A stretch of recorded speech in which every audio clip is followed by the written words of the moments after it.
ॐ शान्तिः। सत्यं शिवं सुंदरम सतचित आनंद स्वरूप सत श्री अकाल मूरत सदाशिव परम पिता परमात्मा की प्यारी संतान, प्यारे भाइयों तथा बहनों, आज दिनांक 8 अगस्त 2022 की मुरली का मंथन प्रस्तुत है। चलिए आज एक सवाल पूछते हैं, वहीं से शुरुआत करते हैं कि दुनिया में लोग श्रृंगार क्यों करते हैं। तो आपका सीधा सा उत्तर होगा, सौंदर्य वृद्धि के लिए, कोई अपनी पर्सनालिटी को और निखारने के लिए,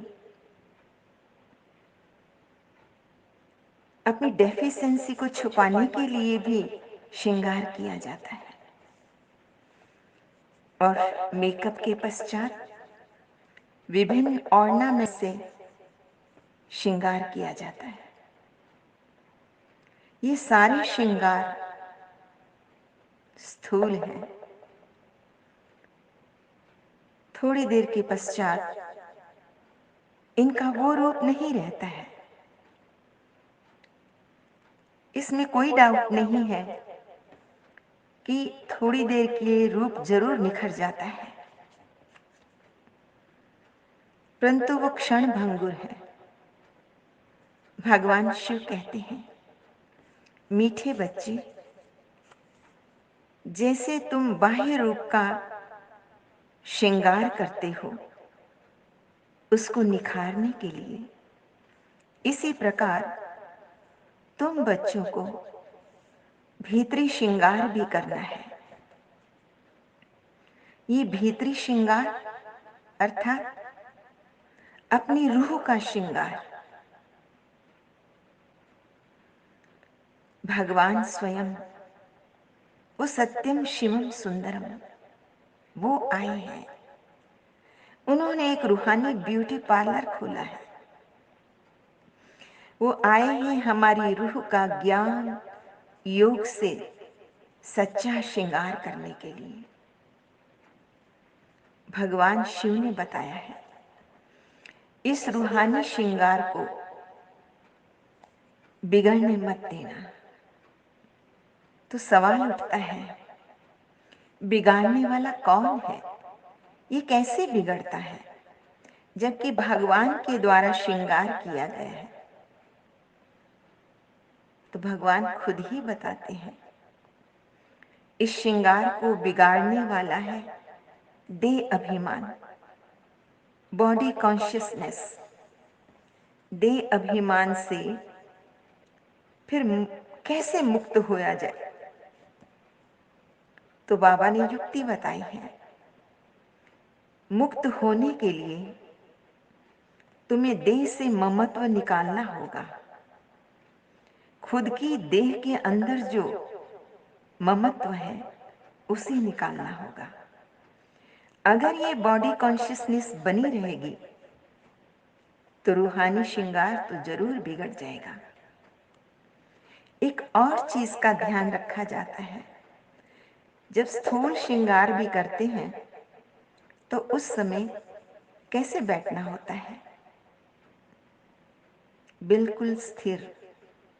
ठीक वैसे रूहानी श्रृंगार के लिए भी वृत्ति का स्थिर होना बहुत जरूरी है। अगर देह भान की वृत्ति होगी तो मन में चंचलता तो जरूर आएगी और श्रृंगार बिगड़ जाएगा। आज का प्रश्न है, ज्ञान मार्ग की ऊंची सीढ़ी कौन चढ़ सकता है? ज्ञान मार्ग ये तो है ऊर्ध्वगामी होने की यात्रा, जहां रूहानी चेतना को ज्ञान योग के पंख द्वारा एक ऊंची उड़ान भरनी होती है। परम धाम में परम चेतना, परम पिता परमात्मा के पास इसमें पहुंचना होता है। इसके लिए 5 तत्वों से पार के जगत में जाना होता है। अपनी देह, देह के पदार्थ, देह के संबंधियों के बंधनों को काटकर चढ़ाई की यात्रा करनी होती है। ये तो गुरु शिखर की यात्रा है। मोह माया की जंजीरों को काटना पड़ता है। इसके अलावा पूर्णतया नाम रूप के आकर्षण से मुक्त होना होता है। तो परम पिता परमात्मा के प्रति जिनके दिल में सच्ची मोहब्बत होती है और वो बच्चे किसी के भी नाम रूप में नहीं फंसते हैं,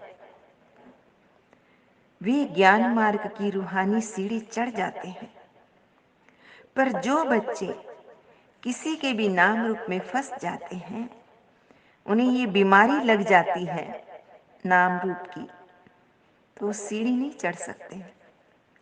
आगे बाबा ने कहा, तुम बच्चों को कभी भी रूठना नहीं है, मूड ऑफ नहीं करना है। मूड ऑफ का मुख्य कारण क्या होता है? देह अहंकार। रूठने का एक अन्य कारण भी है, अपेक्षा पूर्ण न होने पर व्यक्ति रूठता है। वैसे रूठने में क्रोध का सूक्ष्म रूप भी समाया हुआ होता है। ये भी क्रोध का ही प्रच्छन्न रूप है। इसलिए बाबा कहते हैं, ईश्वरीय मत पर चलो, एक परम पिता परमात्मा का सच्चा आशिक बनो, इस दुनिया का नहीं।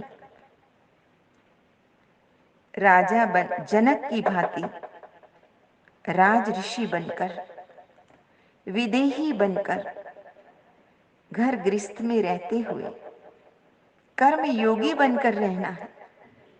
कितनी ऊंची शिक्षापूर्ण जीवन है ये।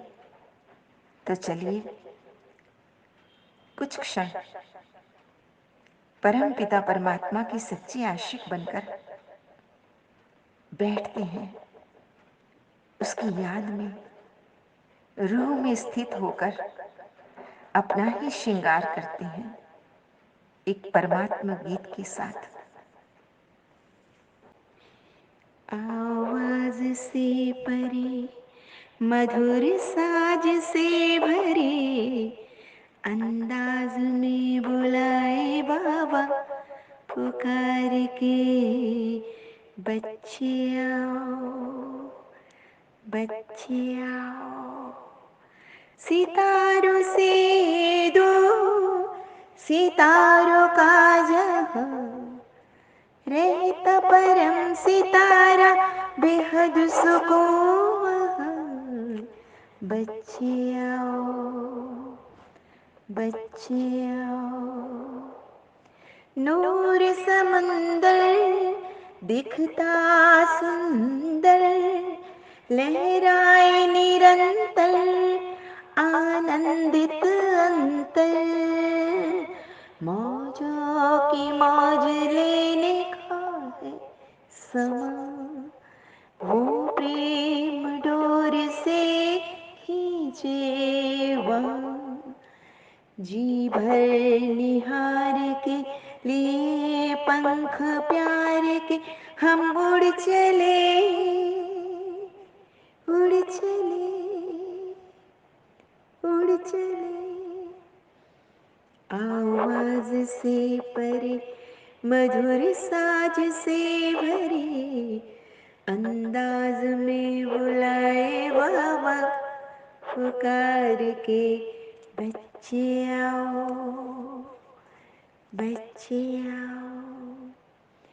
राहें देखे बाबा बाहें खोले, दिल से सुन ले, मृदुल स्वर में वो बोले, कुर्बान करके आ पुराना जहां, सुन प्यार से पुकारे वो शिव क्षमा, जी भर निहार के लिए पंख प्यार के हम उड़ चले, हम उड़ चले, आवाज से परे, मधुर साज से भरे, अंदाज में बुलाए बाबा, पुकार के बच्चे आओ, बच्चे आओ, बच्चे आओ। आज का वरदान है, माया की बड़ी बात को भी छोटी बनाकर पार करने वाले, निश्चय बुद्धि विजयी भव। कोई भी बड़ी बात को छोटा बनाना या छोटे को फिर बड़ा बना देना, ये तो अपने हाथ में है। हाँ, किसी किसी का स्वभाव होता है तिल का ताड़ बना देना, पर बाबा कहते हैं तुम बच्चों को तो राई को भी रुई बना देना है, इतना छोटा बना देना है। बाबा ने कहा, मान लो कोई बड़ी समस्या आ जाए, बड़ी जिम्मेदारी ही आ जाए, तो आप क्या करो, आप बड़े बन जाओ। तो क्या होगा, समस्या छोटी हो जाएगी और उसे पार करना आसान हो जाएगा। पर तुम्हारा निश्चय कैसा होना चाहिए?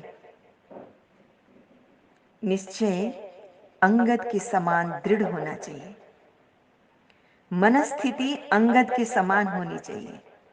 दूसरा, समय पर याद आ जाए कि मैं कल्प कल्प की विजयी आत्मा हूं। तो एक तो निश्चय हो, योग्यता हो और टाइम भी वेस्ट न हो, तो विजय सुनिश्चित है। ऐसा परमात्मा ने हमें विश्वास दिया। स्लोगन, वरदाता को अपना सच्चा साथी बना लो, तो वरदानों से झोली भर जाएगी। सचमुच भगवान को अपना लाइफ कंपेनियन बना लो, तो जीवन सुखों से, वरदानों से भर जाएगा। अच्छा, मीठे मीठे सिकेले दे बच्चों प्रति माता पिता बाप दादा का याद प्यार और गुड मॉर्निंग। रूहानी बाप की रूहानी बच्चों को नमस्ते। हम रूहानी बच्चों की रूहानी माता पिता बाप दादा को याद प्यार, गुड मॉर्निंग और नमस्ते। सदा रहो हंसते, कहीं नहीं फंसते, बन जाओ फरिश्ते, बांध लो अपने बसते, चलो प्रभु के रस्ते।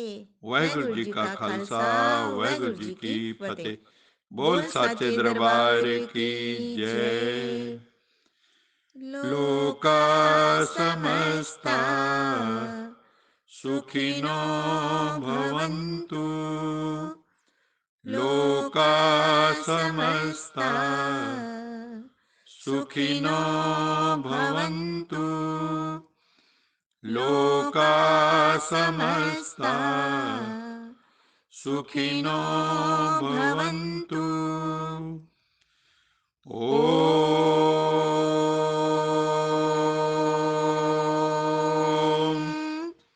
शांति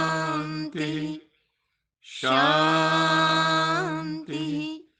शांति।